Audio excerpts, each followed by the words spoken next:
দিনের বেলা লিখতে কালি তুমি পড়া ওইটা সে শোনো এই পুরি চুরি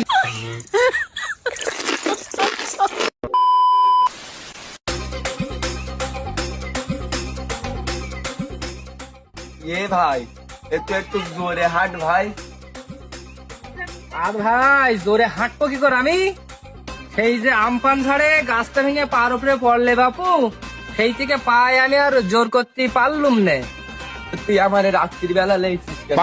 আরে ওলাও তো এখন রাত না, এখন এখন বেলা 12টা বাজে। আয় আস্তে আস্তে চুপ করে আমার পেছন পেছন।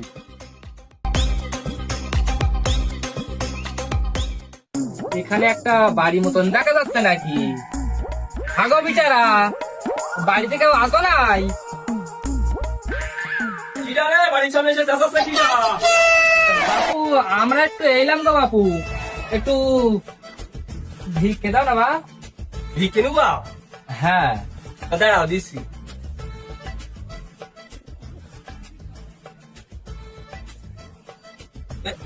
এলাও বাপু। তুমি গেরেস্ত মানুষ বাপু, 100 টাকা দিচ্ছ, আল্লাহ তোমার মঙ্গল করুক। আচ্ছা যাও, তোমার তাড়াতাড়ি বাড়ি যাও। হ্যাঁ আমরা এই যাই এবার আস্তে আস্তে।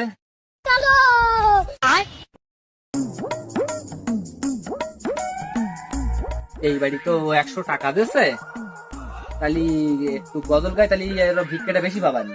হ্যাঁ হ্যাঁ। বাড়ি বাড়ি কর গো বান্দা, এই বাড়ি তো তোমার নয়, 3.5 হাত মাটির নিচে সেই বাড়িটা তোমার হয়। সুমন্দিকা বলিছি যে সুরি সুরি গজলটা গাতি। আমি এটা ভালো ভালো বলতে দিছি বন্ধ কর বলে আমি ছেড়ে দিলাম দিনের বেলা লিখতে কালি তুমি পড়া ওইটা সে শোনো এই পুরি চুরি এই তুই 3টে ফকির চেয়ারের মধ্যে গায়ে হাত দিচ্ছিস, তোর এত বড় সাহস? ভাই আমি অন্ধকারে বলে দেখতে পাইনি ভাই, আমি ভাই অন্ধকারে বলে দেখতে পাইনি ভাই। এটা ওর তোর চল দেখি, এখন অনেক বাড়ি যাইতে হবে। ও বাবা সকলে না, বাড়ি কেউ আসো নাই? আসি তো। কি ব্যাপার? আমরা দুটো ভিক্ষে দাও দিনি। ভিক্ষে তো দেবো বাপু, তা বাড়িতে তো কেউ বাড়ি নেই, তা দুপুর বেলা এসো যখন তা খালি মুখে ফিরে যাবা, দুটো মুড়ি খাও।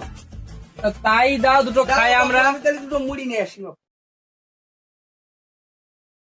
বাপু তাহলে তোমরা এই মুড়ি গুলো ওই